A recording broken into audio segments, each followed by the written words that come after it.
What's going on, everybody? GoodMicWork Commentaries back at you with episode 523. Sorry for coming at you a little bit late this week. At work, the holiday season tends to be very busy and very crazy for me, and my schedule sometimes becomes a little bit inconsistent. So a couple of my episodes may be affected by that, I'm not sure, but try to keep that in mind throughout the month of December. But I am up here now. We've got a lot to get into in this episode because it's been a busy week in wrestling. As most of you know, last week I did not come up here with a formal episode. I only did a one-off episode to destroy probably the worst Raw that we have ever seen. Definitely the worst Monday Night Raw of 2018 by a mile. But last week was such a disgusting, poorly written show that it literally triggered the entire internet wrestling community. Even people like me and other people that don't come online and whine and bitch and moan about everything 24/7. It even pissed us off, and WWE was catching it from all angles. So I said my piece last week. It was very frustrating because I was also sick.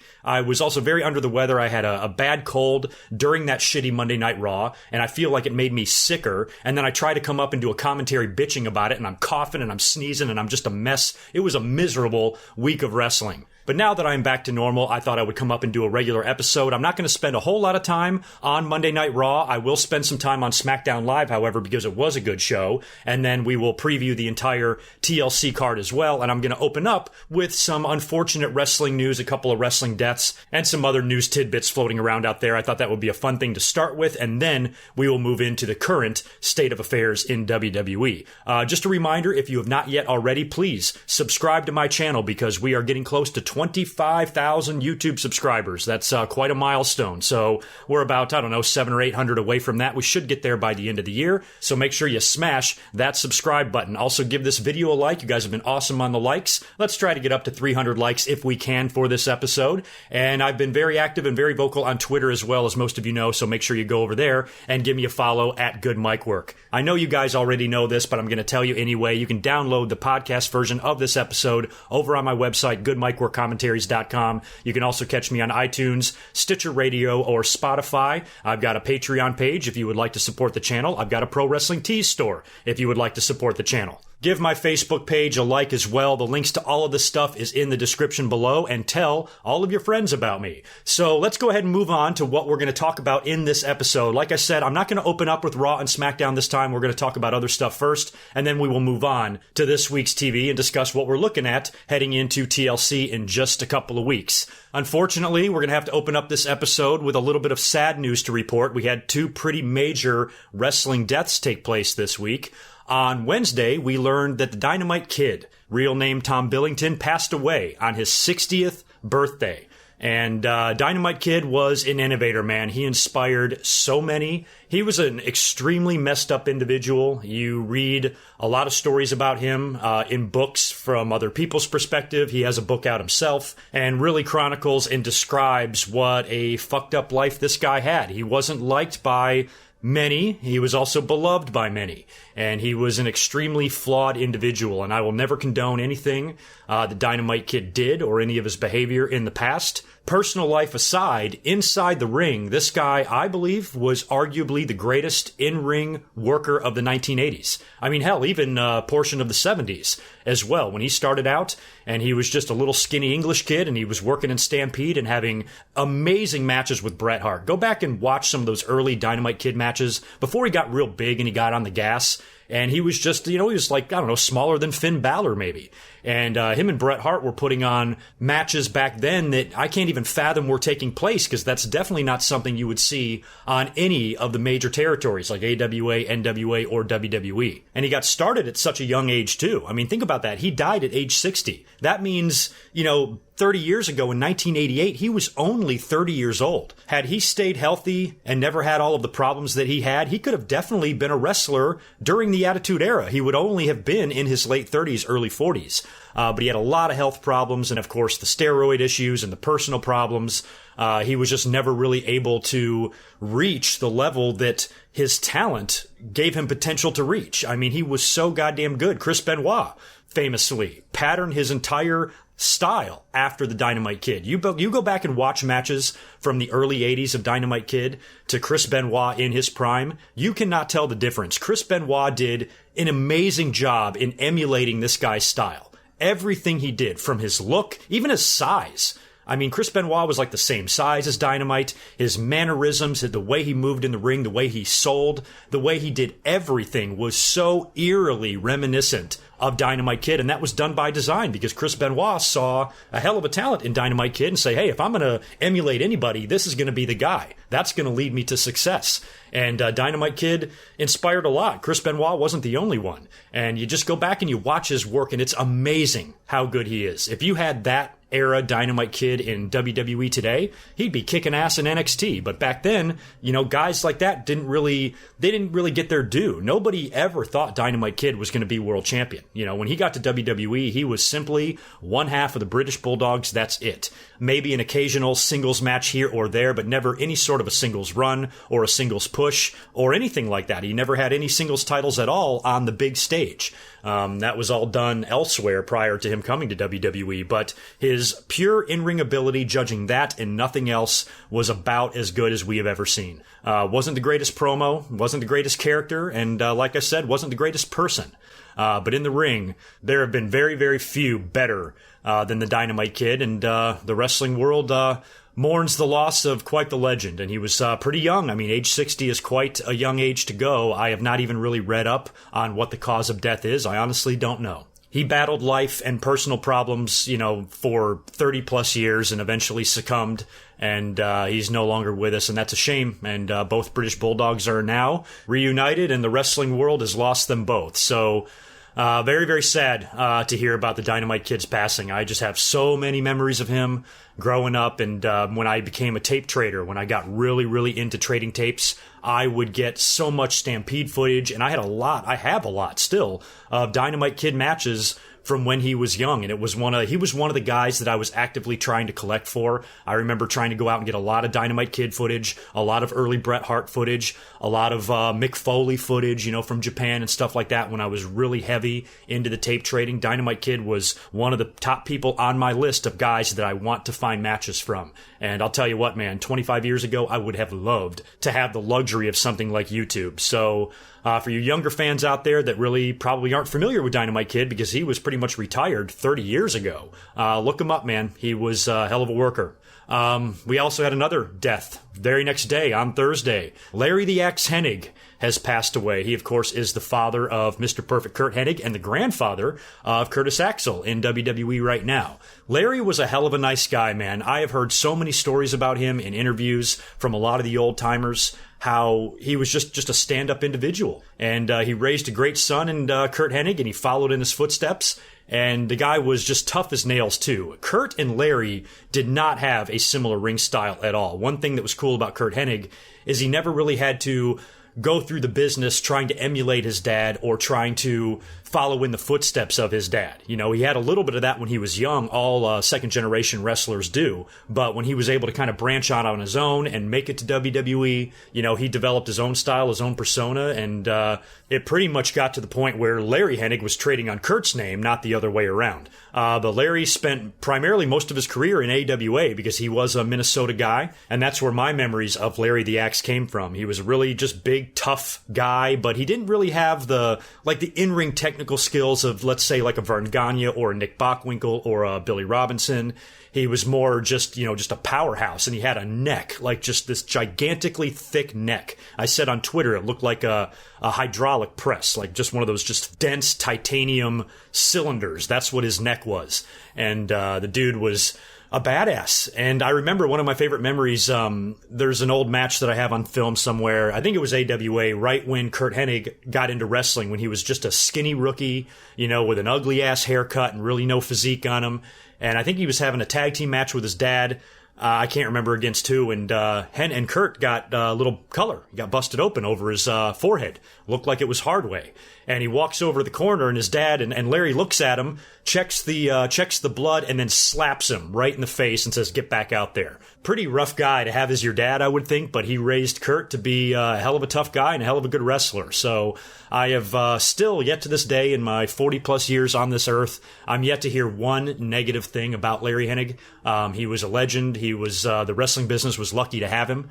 And I believe he was 82 or 83 when he passed away on Thursday. So rest in peace. Condolences out to the Hennig family. I'm sure everybody has sent Kurt Axel some well wishes over on Twitter, and I hope that they are able to cope with this. But Larry lived a long and happy life. I feel very bad that somebody as nice as him had to witness and watch his son pass away. No parent ever wants to die after their kid, and Kurt, of course, died of a drug overdose, and I just never thought that Larry deserved that. I thought he deserved better from his son, and it was just a really sad situation altogether, and I always felt bad for the parents of Kurt Hennig. And so Larry's death is certainly not a tragedy. He lived a long life, and he'll be remembered well. So if there are any younger fans listening to this, and later on tonight you're bored, pull up YouTube and look up some Dynamite Kid and Larry Hennig matches.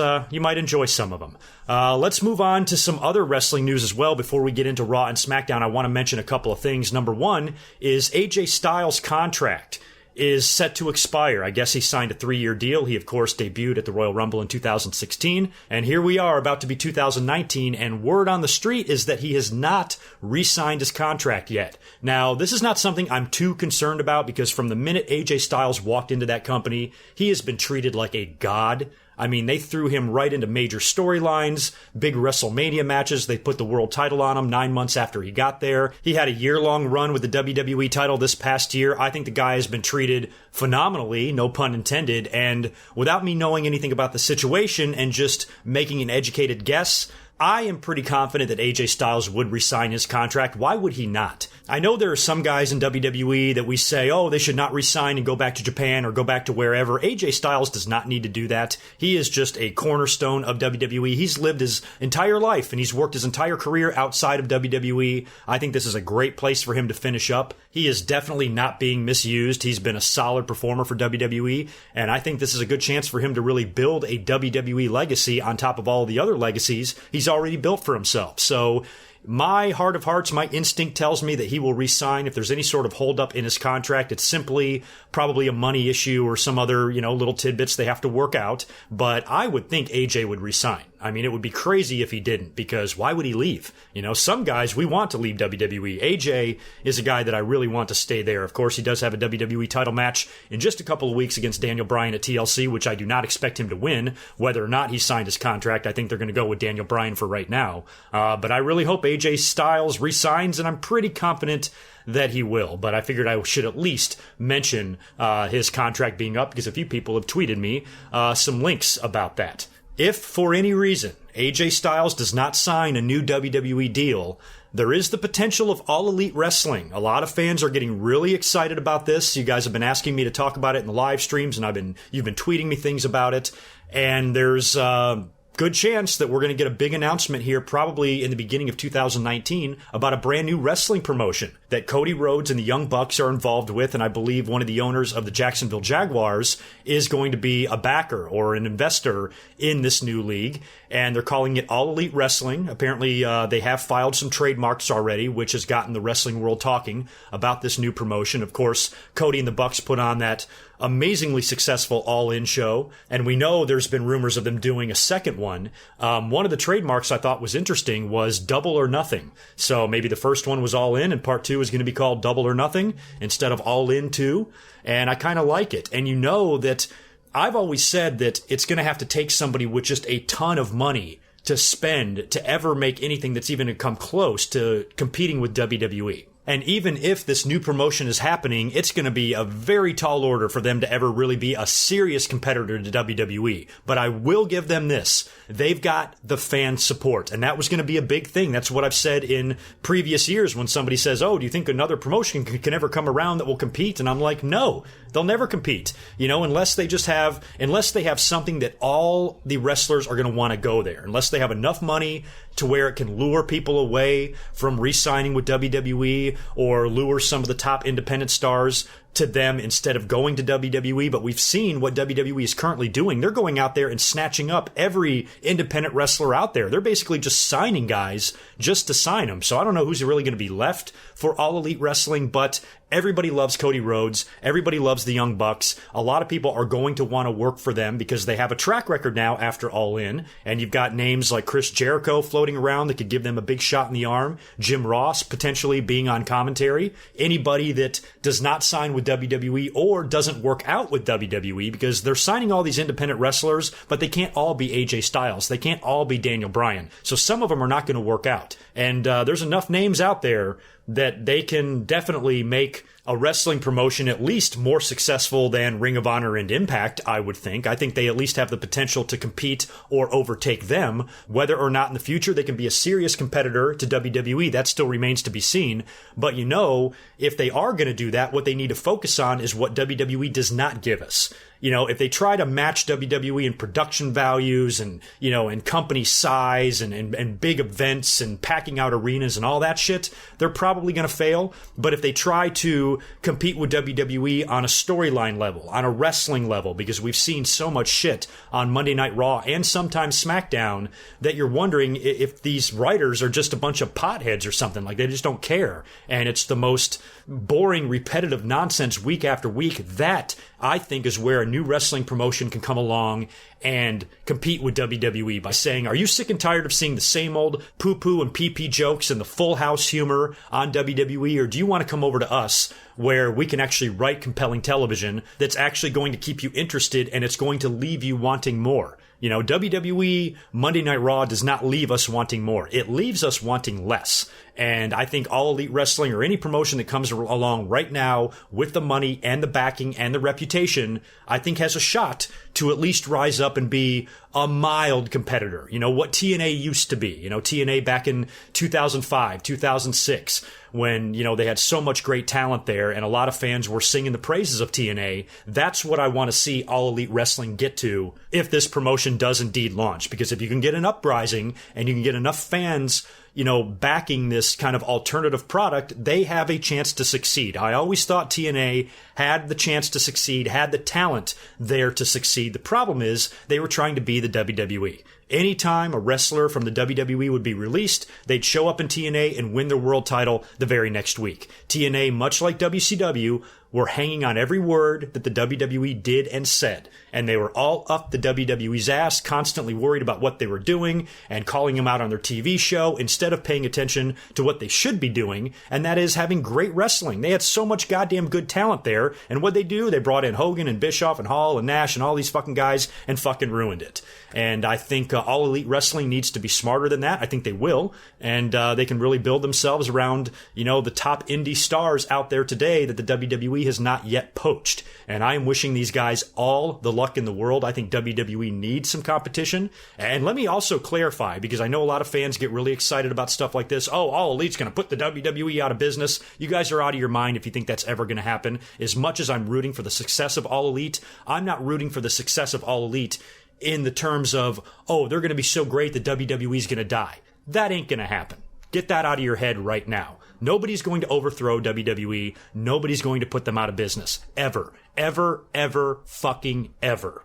So don't even think about it. But what we can hope for is that competition comes along like it used to be back in the 1990s with the Monday Night Wars. You know, those two companies brought out the best in each other, and WWE, if they've got another company out there that is doing things better than they are doing, then they are going to have no choice but to change things up and try to get better. And right now, they have no motivation to really do that. So I really hope this All Elite Wrestling becomes a reality, and I hope it becomes a big deal, and I wish Cody Rhodes and the Bucks and whoever else is involved with this promotion, I wish them all the luck in the world. You have my 1,000,000% support. Now let's move on to something that sucks. Something that still sucks. Monday Night Raw, this past week's episode of Raw, I think was just as bad as the week before. Maybe not quite. Nothing can be worse than that episode on the 26th or whatever day it was. But this past week on December 3rd was still a very shitty show. And had we not had that extremely shitty show the week before, we probably all would have been pissed this week too, saying, oh my God, this is the worst fucking Raw of all time. But unfortunately, they just did that 7 days before. But this show was not much better. I don't even really want to talk about it. It's the same fucking shit. It literally looked like WWE heard all the criticisms, they saw everybody freaking out, bitching, and screaming at them, and they did absolutely nothing to improve. Nothing. They took one of the dumbest segments that they had the week before, that stupid open forum with Bayley and Sasha, and they did it again. They opened the show with it, or it was one of the first segments on the show. Oh my God, so fucking frustrating. So the only thing I'm really going to mention here are the key points, because there are a couple of things that did happen on Raw that we should at least mention. One of those things is the official split between Drew McIntyre and Dolph Ziggler. We knew that was coming. There was a promo in the ring where McIntyre was being, I couldn't even think of a word to describe this, so I'm just going to say he was mean. He was just extremely mean to Dolph Ziggler, said some really fucked up shit.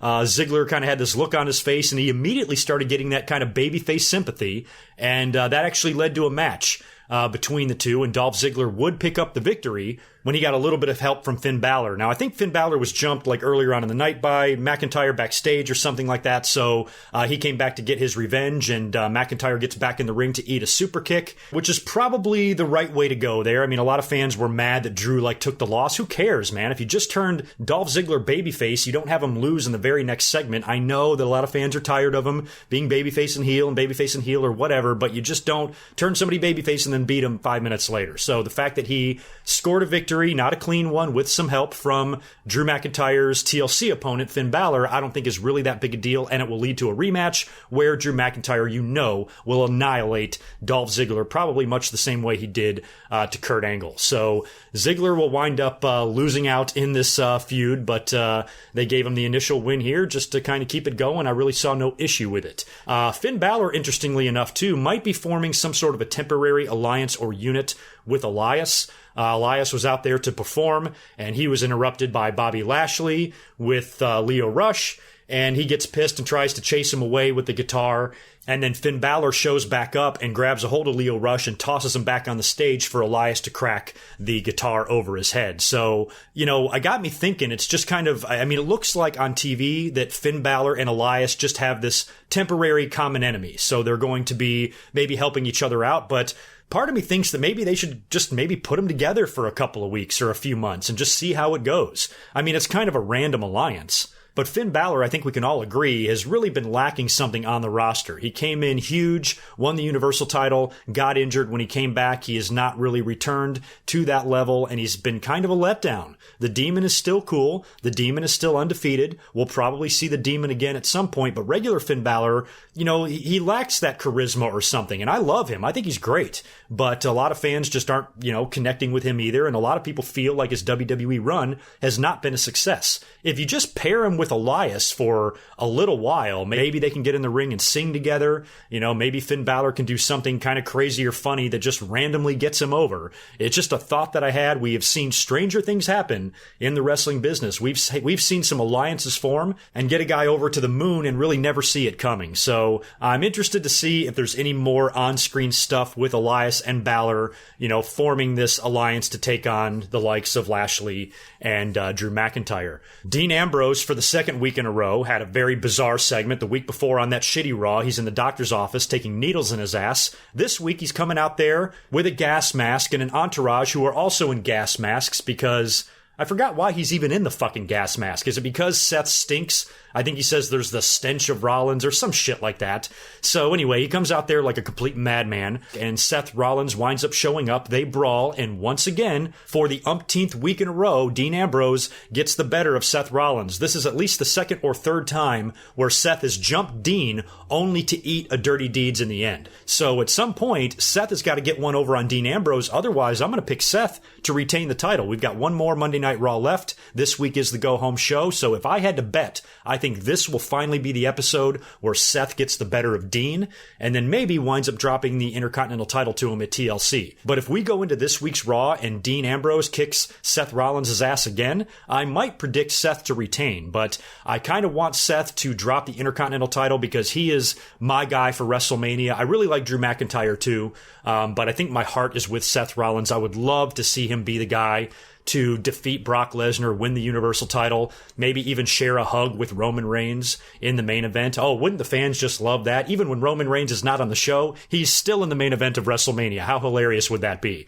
But it would be a very good, feel-good moment, for two-thirds of the Shield anyway, and that's kind of what I would like to see. I think maybe right under that, I would love to see Drew McIntyre get launched. I'm going to give the slight nod to Seth Rollins and hope that he curb stomps that bastard beast into the mat and wins the Universal title at WrestleMania. That's what I hope to see. We also saw the firing of Rhino on Raw as well. Kind of an interesting segment there. Baron Corbin is still abusing his power. He's abusing it every week, which you know is going to have to lead to him losing that power at some point, returning to a regular in-ring talent. Even if he does not have his match with Braun Strowman at TLC, I still feel like that's where they're headed, just based on the enormous douchebag that this Applebee's waiter is being on every single Monday Night Raw. The asshole is in every segment. We're tired of his face. We're tired of his voice. He sucks.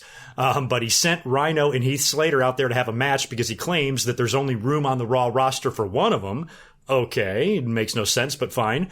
Sends him out to the ring to have a match, and the winner gets to stay on Raw. The loser is fired. They go out to the ring and have a quick little match. Heath Slater beats Rhino, which is not that surprising. We know Rhino does have a political career in Michigan. He's a veteran now. He's older. He's kind of part-time. I don't know how often he is on the road with WWE, but we have not seen him on TV in quite some time. But at least for right now on TV, he is fired. I don't know if he's officially left the company or if his just current deal is expired and they'll bring him back at a later date. I don't know. But then they throw a little twist at you after the match when Heath Slater is in the backstage area. Corbin comes up to him and says, "Congratulations, you get to stay on Raw. But I forgot to tell you, you don't get to stay on Raw as a wrestler. You're now a referee." And hands Heath Slater a referee jersey. And now Heath Slater is going to be refereeing matches. I don't know if they're using this to set up maybe Heath Slater being the referee for Baron Corbin's TLC match. That could be a possibility. Maybe Heath Slater winds up screwing him over. It didn't appear that Heath Slater was injured in any way, so I don't think they're using this to keep him off or to keep him out of the ring while he's injured. It kind of reminds me of when Ronnie Garvin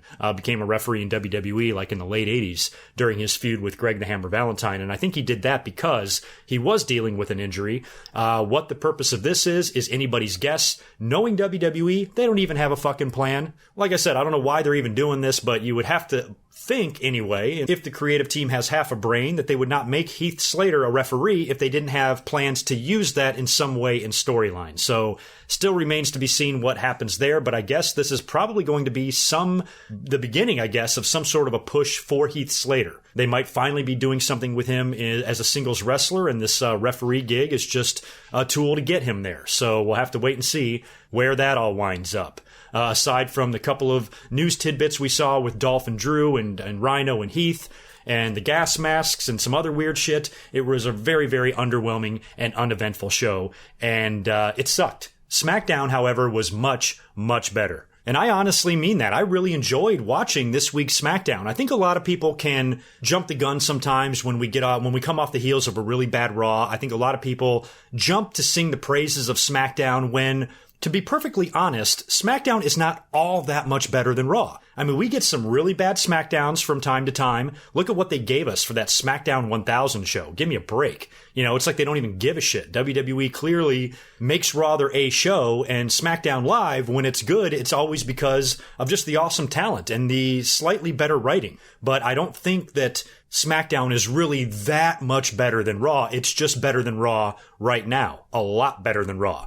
And the show opened up with the contract signing for the big TLC triple threat match for the SmackDown Women's title. You had Becky Lynch, Asuka, and Charlotte. And this was a pretty cool segment. You had Paige in there moderating the whole thing. All of the women were over as hell. This really felt like a big match. I think right now on the entire roster, Raw and SmackDown included, I think the women are more interesting than the men. Daniel Bryan is keeping the men in it, but the women's matches are feeling like bigger matches than the men's right now. WWE's men's roster has a lot of injuries. A lot of their top stars are out and their bigger stars are out. And there's a lot of unanswered questions and there's some shitty writing, but with the women right now, this feels huge. This feels like it should be the main event of TLC. It seemed like the crowd was into it. I enjoyed the exchange between Becky Lynch and Charlotte, and then Asuka getting involved and cutting a promo in English herself, and Charlotte bringing up the fact that she beat her at WrestleMania. And just to see Asuka in there with the two of them gives me hope that they can move her on to something nice in 2019. I would still love to get that rematch between Asuka and Charlotte. I wouldn't mind seeing it at WrestleMania. Some fans are against that. I personally am not. I don't care why you're against it. You can tell me why if you want in the comments, but you ain't changing my mind. I want to see that match, and I want to see Asuka get her win back. I don't know if she's going to win the title or not at TLC. I doubt it, but at the same time, there's two matches WWE needs to give us involving Becky Lynch. She needs to face Nia Jax at some point. She needs to face Ronda Rousey at some point. How do you get there? How do you do it? How do you give us those two matches? To me, there's only a couple of ways to do that. Number one, have Becky Lynch drop the title so she can win the Royal Rumble. You could also do a trade. I don't think a trade would make sense. We haven't seen many trades, so I don't know if WWE will just flip some people around, but it seems like the better option would be to have Becky Lynch drop the belt. I know that's going to give fans an aneurysm to even fathom that concept, but you have to look long term and you have to think, okay, it might be worth Becky Lynch dropping the belt if it means she's going to get that big match with Ronda Rousey at WrestleMania, because guess who ain't getting that match with Ronda Rousey at WrestleMania now? Charlotte. I don't think Charlotte's going to get that. She already got it at Survivor Series. I think the match now, I think Charlotte actually gets bumped from that WrestleMania match. All the fans are so concerned about WWE giving Charlotte so much and giving her all the opportunities, and she's their golden child. They like to say that, and it looks like Charlotte might be the one here left out in the cold. Now, they could go with Charlotte and Ronda too at WrestleMania. They definitely could, but my money is on Becky, because Becky's the one that lost the match to Ronda Rousey to begin with. She lost that opportunity. She needs to get that back. So maybe if she drops the belt to TLC, enters the Royal Rumble, you have the final two in the Rumble, Becky Lynch and Nia Jax. That's two birds with one stone. Becky Lynch can beat the fuck out of Nia Jax, bloody her face up, toss her big-ass carcass over the top rope, and then go on to WrestleMania to take on Ronda Rousey for the title. And she can now be on the Raw brand, I guess, because she's going to have to jump over there if she wants to challenge that champion. So that's one way to do it. The other way, like I said, is to do a trade or just to have, WWE just create a reason for the match to happen. You can have Baron Corbin or whoever the fuck is in charge on Raw have a meeting with Paige where they agree to make an interpromotional match either at WrestleMania with Ronda and Becky. You could also do a unification. We don't know what is in store with WWE's brand extension as they move SmackDown over to the Fox network next year. So one thing they could do is unify the titles. We've heard some reports that Fox wants Ronda Rousey on the SmackDown brand, so they're going to have to figure out a way to get her over there. There's just a lot of unanswered questions. She actually could. That's another way to do it, come to think of it. She's got a title match as well at TLC against Nia Jax. Maybe Ronda Rousey drops the belt, and then she goes to the Rumble to win the Rumble to challenge Becky Lynch. But I think it would be better if Becky Lynch was the challenger. So there's a lot of different ways they could do it. It's just up to WWE, I guess, at this point, what they decide. And like I said, if they did unify the belts, and WWE decided that with SmackDown going to Fox and Fox demanding all of the top stars, the brand split and the brand extension might become a thing of the past. If it does, you're going to have to unify some titles. You might be able to get away with two men's titles because they've done that before, but I don't think two women's titles would be a good idea.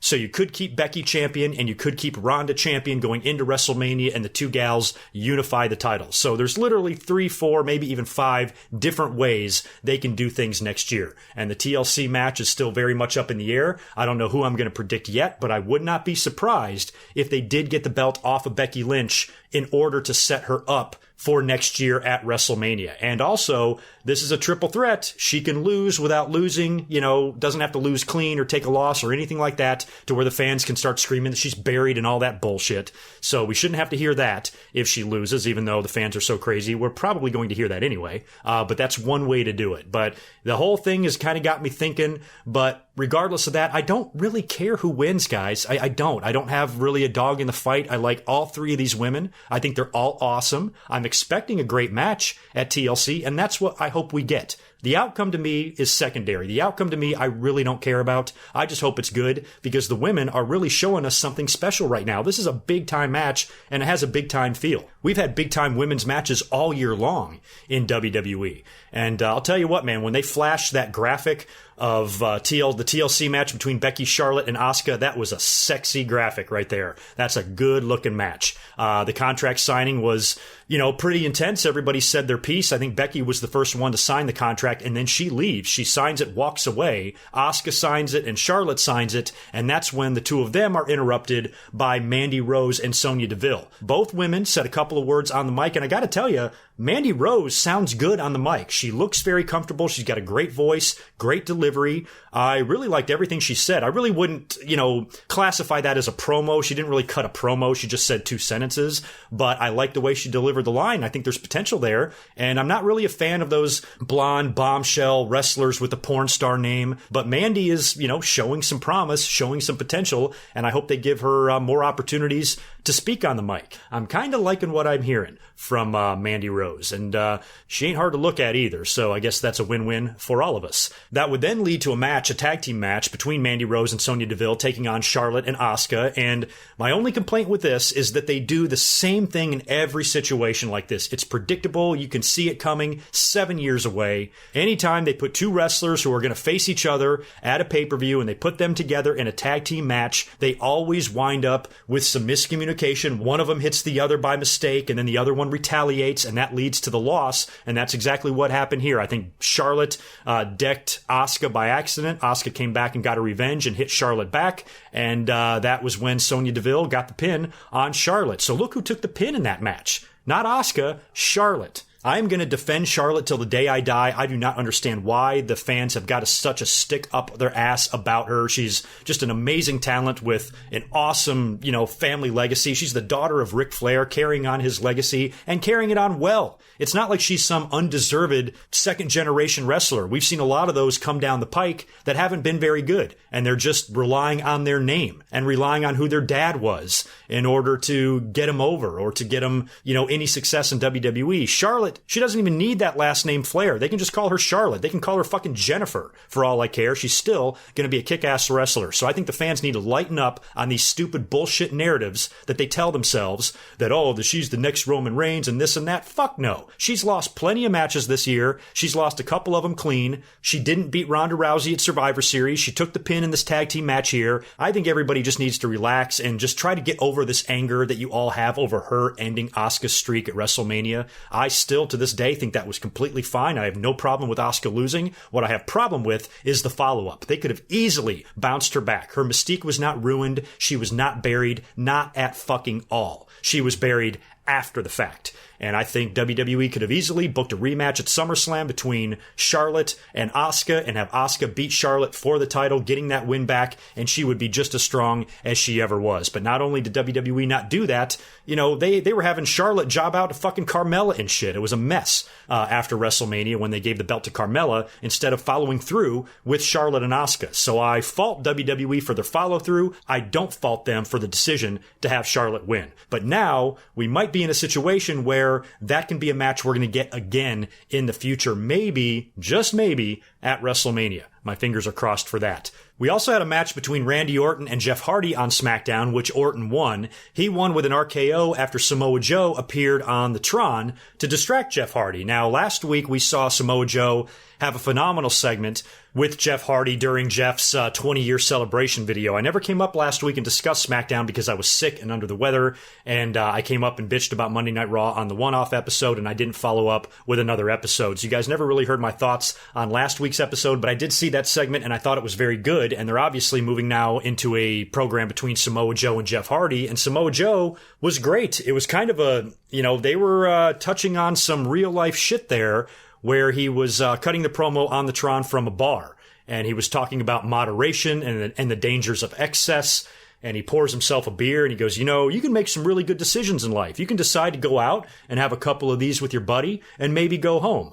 Or you can choose to have 14 of these and wake up in jail. And basically kind of, touching on the fact that Jeff Hardy has had some personal issues with addiction and alcohol and drugs and things like that. And I don't know, if Jeff Hardy's okay with it, it's not the first time they've used this in storyline. They did it in TNA. They did it in WWE with CM Punk and Jeff Hardy. So it's not like it's, unfamiliar territory, but they've kind of already gone here once before. And I don't know in the end if it's going to be the wisest decision, but Samoa Joe is really good at doing this type of shit. And we've seen this from Samoa Joe already. He was doing a lot of this type of stuff with AJ Styles, going to AJ Styles' house, trying to play mind games with him and psych him out. And he's doing a lot of the same things here with Jeff Hardy. So this will clearly lead to a match. I don't think they have this one announced for TLC yet. I'm not sure if it will happen at TLC, but they might announce that next week.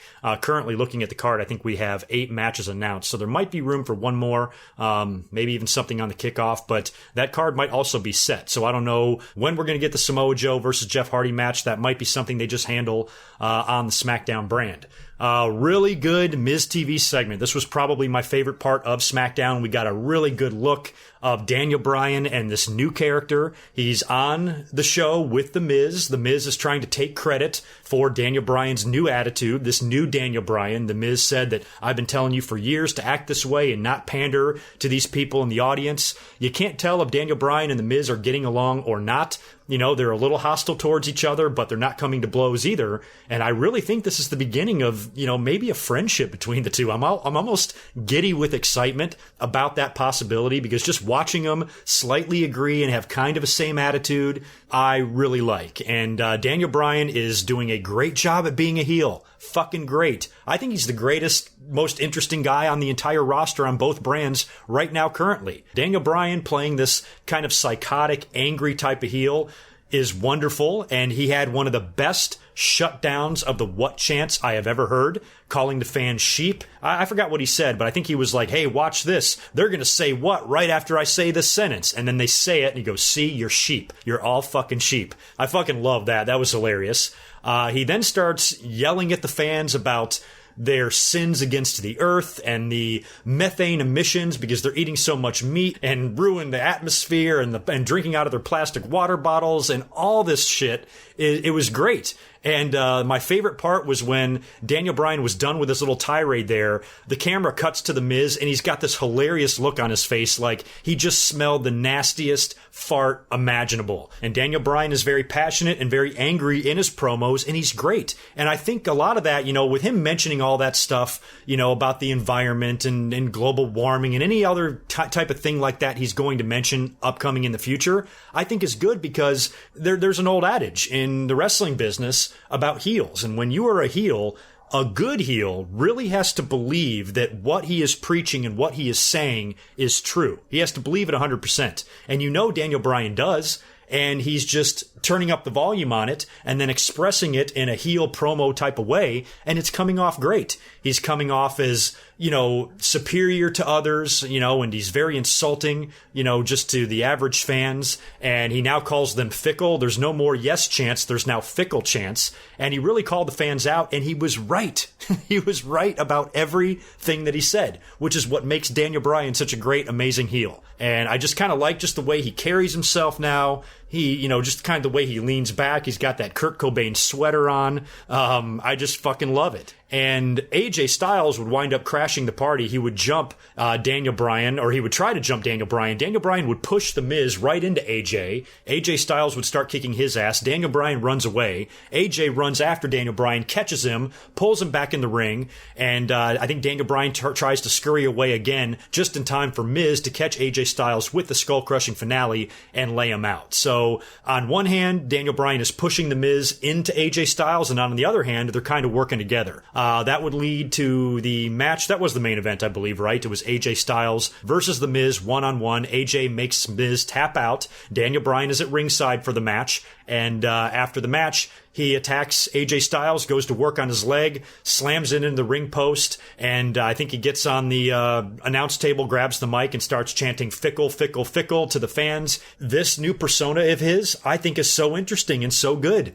I like every single thing that Daniel Bryan is doing. I think my favorite moment in the match with AJ and The Miz was when Daniel Bryan kind of stands up and tries to distract AJ Styles a little bit, allowing The Miz to ram him into the steel steps. And Corey Graves, without even hesitating, just says, Daniel Bryan was simply trying to get a closer look at the sublime wrestling contest. I just thought that was a hilarious line and so perfect for a heel commentator, you know, to defend the heel so quickly. That was very Bobby Heenan-like. Corey Graves might have had that line prepared and ready to use, but it was still fucking funny the way he tried to explain Daniel Bryan clearly trying to get involved in the match. Great shit. So all in all, I love SmackDown. It was, what do you think, 100 times better than Raw? 200 times better than Raw? There was a lot of good shit on SmackDown, and Raw gave us a whole lot of boring crap. So SmackDown easily wins this week. They've actually easily won the last couple of weeks. And like I said, at Survivor Series, I don't understand for the life of me why Raw went 7-0 or 6-0 or whatever the fuck it was when that never even turned out to be a storyline.